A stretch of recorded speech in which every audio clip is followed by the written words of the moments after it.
More than thrilling responsibility ఎక్కువ feel అవుతారు మేము కానీ. అంటే ఆయన తీసుకున్నటువంటి పంచాయతీరాజ్ కానీ అటవీ పర్యావరణం ఇవన్నీ కూడా చాలా డీటెయిల్డ్గా పనిచేయాల్సిన సేపు ఆయన టోటల్గా అక్కడ ఫోకస్ అయ్యాడు. ఆయన అసలు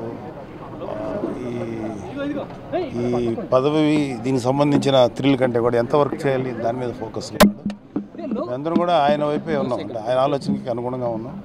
ఆయన చేయాల్సిన బాధ్యతలు చాలా ఉన్నాయి, దాని మీద ఆయన ఫుల్ ఫోకస్ పెట్టాడు. అవి బాగా చేయాలి అది కోరుకున్నాం తప్ప ఈ పదవి తాలూకు పవర్ని ఎంజాయ్ చేసేటువంటి ఆలోచన అయితే లేదు. నిజంగా అసలు ఆ థాట్ లేదు. సో పర్టికులర్గా రాష్ట్రానికి ముఖ్యంగా పంచాయతీరాజ్ శాఖ మంత్రిగా కావచ్చు, ఉప ముఖ్యమంత్రిగా కావచ్చు, మీ నుంచి మీ తమ్ముడికి అంటే ముఖ్యంగా నాయకుడి కంటే కూడా ఇంట్లో మీకు ముఖ్యంగా తమ్ముడుగా ఉన్న నేపథ్యంలో ఎలాంటి సలహాలు మీరు ఇచ్చారు? సార్ ఏదైనా సరే ప్రజలకి ఉపయోగపడేది, ప్రజల సంక్షేమం కోసం ఉపయోగపడేది ఏది చేసినా సరే మా యాజ్ ఒక బ్రదర్గా అయితే, అతనికి అన్నగా అయితే మేము అదే కోరుకుంటున్నాను ఆయన దగ్గర నుంచి. ఎందుకంటే కొత్తగా ఈ పదవి వల్ల మాకు వ్యక్తిగతంగా వచ్చే అడ్వాంటేజ్కి ఏం లేదు, కానీ ఈ పదవి ద్వారా ఒక పవర్ వచ్చింది కాబట్టి ఈ పవర్ని ప్రజా సంక్షేమం కోసం, ప్రజల యొక్క వెల్ బీయింగ్ కోసం ఉపయోగించాలని మేము కోరుకుంటున్నాం. పవర్ స్టార్కి పవర్ వచ్చింది.